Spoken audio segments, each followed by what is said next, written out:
जालियांवाला बाग को देखकर जिसका तन मन डोला था, जालियांवाला बाग को देखकर जिसका तन मन डोला था, आजादी का सपना लेकर इनकलाब वो बोला था।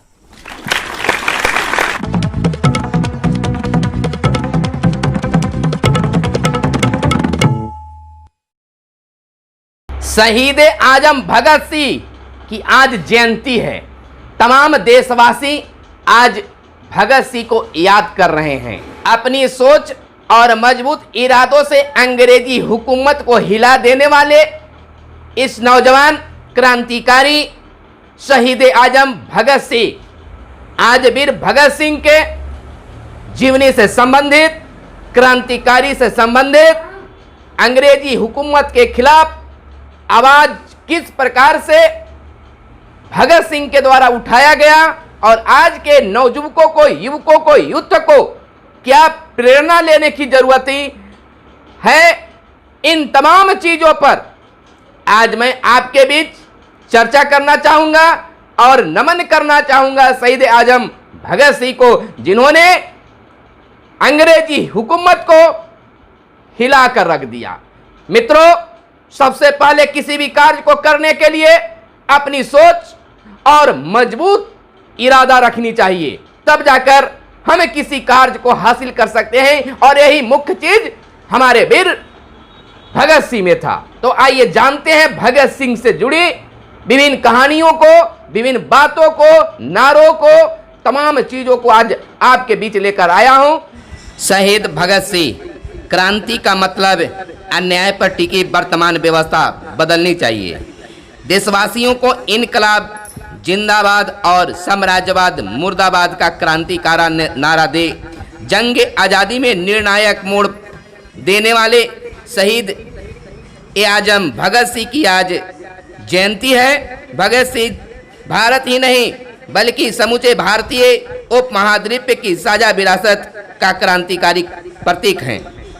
28 सितंबर 1907 को अविभाजित भारत के लायलपुर बंगा में जन्मे भगत सिंह बचपन से ही क्रांतिकारी गतिविधियों में वीर भगत सिंह शामिल होने लगे थे।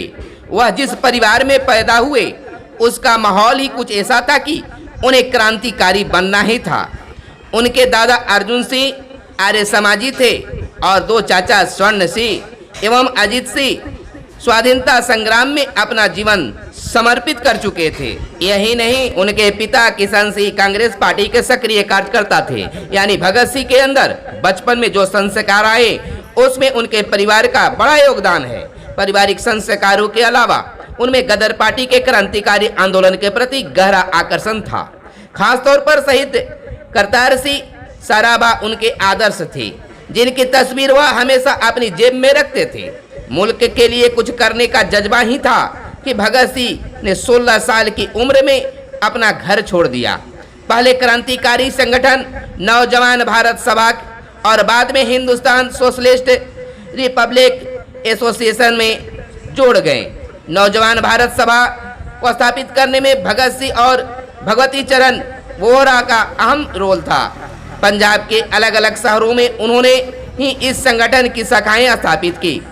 यह बतलाना भी लाजमी होगा कि हिंदुस्तान सोशलिस्ट रिपब्लिकन एसोसिएशन के नाम में सोशलिस्ट शब्द भगत सिंह के प्रस्ताव से ही जुड़ा था। इधर जानकारी को लेकर बताते चले कि भगत सिंह को बचपन से पढ़ने लिखने का जुनूनी शौक था। साल 1924 में जब उन्होंने लिखना शुरू किया तब उनकी उम्र महज 17 साल की थी। छोटी सी ही उम्र में उन्होंने खूब पढ़ा, दुनिया को करीब से देखा, समझा और व्यवस्था बदलने के लिए भी जी भरकर कोशिशें की। सचिन चंद्रनाथ सान्याल की किताब बंदी जीवन का उन्होंने पंजाबी जवान में और क्रांतिकारी डेन ब्रीन की आत्मकथा का आयरिश स्वतंत्रता संग्राम शीर्षक से हिंदी अनुवाद किया। इधर कानपुर में गणेश शंकर विद्यार्थी के अखबार प्रताप में काम करते हुए वह चंद्रशेखर आजाद और अन्य क्रांतिकारियों के संपर्क में आए। हिंदुस्तान सोशलिस्ट रिपब्लिकन एसोसिएशन के जरिए इन देशभक्त क्रांतिकारियों ने बेहद सीमित साधनों से देश भर में ऐसी क्रांति गतिविधियां चलाई कि कुछ ही दिनों में सारा देश इन्हें अच्छी तरह से जान गया। भगत सिंह की पहली गिरफ्तारी हुई 1927 में हुई और इस गिरफ्तारी का मकसद उनकी क्रांतिकारी गतिविधियों को रोकना था, लेकिन अंग्रेज हुकूमत उनके हौसले को तोड़ नहीं पाई। अंग्रेज सरकार के पब्लिक सेफ्टी बिल व ट्रेड डिस्ट्रीब्यूटर बिल के खिलाफ उन्होंने बटुकेश्वर दत्त ने 8 अप्रैल 1929 को केंद्रीय असेंबली में बम फेंककर अपनी गिरफ्तारी दी। बम फेंकने का मकसद किसी को घायल करना, जान से मारना नहीं था, बहरी अंग्रेजी हुकूमत के कान खोलना। बता दें कि ideal socialism at the door of death और अपनी जीवनी उन्होंने जेल के कठिन हालात में लिखी थी। भगत सिंह ने जेल के अंदर से ही न सिर्फ क्रांतिकारी आंदोलन को बचाए रखा, बल्कि उसे विचारणात्मक स्पष्टता भी प्रदान की। मुकदमे की कार्रवाई के दौरान उन्होंने जिस तरह से ब्रिटिश उपनिवेशवाद का प्रतिरोध किया, वह भी अपने आप में एक मिसाल है। जेल में भूख हड़ताल से लेकर जेल में बंद स्वतंत्रता संग्राम सेनानियों को राजनीतिक बंदियों के दर्जे की मांग और अपने क्रांतिकारी विचारों को देश भर में फैलाने के लिए अदालत को एक मंच की तरह इस्तेमाल करना, यह सब भगत सिंह की सोची समझी रणनीति थी, जिसमें वह कामयाबी हुई। 7 अक्टूबर 1930 को बरतानिया हुकूमत ने सरकार के खिलाफ क्रांति का बिगुल फूंकने के इल्जाम में भगत सिंह को फांसी की सजा सुनाई। सजा सुनाए जाने के 5 महीने बाद 23 मार्च 1931 को उनको 2 साथियों सुखदेव और राजगुरु के साथ फांसी पर चढ़ा दिया गया। फांसी के पहले 3 मार्च को भगत सिंह ने अपने छोटे भाई कुलतार को भेजे एक खत में अपने जज्बे कुछ इस तरह से पेश किए थे। उसे ए फिक्र है हरदम, नया तर्ज ए जफा क्या है, हमें ए शौक है देखें सितम की इम्तिहान क्या है, हवा में रहेगी मेरे ख्याल की बिजली, ए मुस्ते खाक है फानी रहे न रहे। फांसी की सजा पर भगत सिंह जरा भी विचलित नहीं हुए और हंसते हंसते फांसी के तख्ते पर चढ़ गए। महज 23.5 साल की छोटी सी उम्र में शहादत के लिए फांसी का फंदा हंसकर चूमने वाले क्रांतिकारी भगत सिंह सिर्फ जोशीले नौजवान नहीं थे, जो कि जोश में आकर अपने वतन पर मर मिटे थे। उनके दिल में देशभक्ति के जज्बे के साथ एक सपना था, भावी भारत की एक तस्वीर थी, जिसे साकार करने के लिए ही उन्होंने अपना सर्वस्व देश पर न्यौछावर कर दिया। फांसी से 15 दिन पहले उन्होंने अपने एक साथी से कहा था, अगर मुझे छोड़ दिया गया तो अंग्रेजों के लिए मैं एक मुसीबत बन जाऊंगा, अगर मुस्कुराहटों की माला पहने में मर गया तो हिंदुस्तान की हर माँ अपने बच्चे को भगत सिंह बनाना चाहेगी और इस तरह आज़ादी की लड़ाई में सैकड़ों बहादुर पैदा होंगे। तब इस शैतानी ताकत के लिए क्रांति का यह मार्च रोकना बहुत ही मुश्किल होगा। वीर भगत सिंह सिर्फ क्रांतिकारी ही नहीं, बल्कि युग दृष्टा स्वप्रदर्शी विचारक भी थे। वैज्ञानिक ऐतिहासिक दृष्टिकोण से सामाजिक समस्याओं के विश्लेषण की उन्हें अद्भुत क्षमता थी। भगत सिंह ने कहा था, मेहनत कश जनता को आने वाली आज़ादी में कोई राहत नहीं मिलेगी।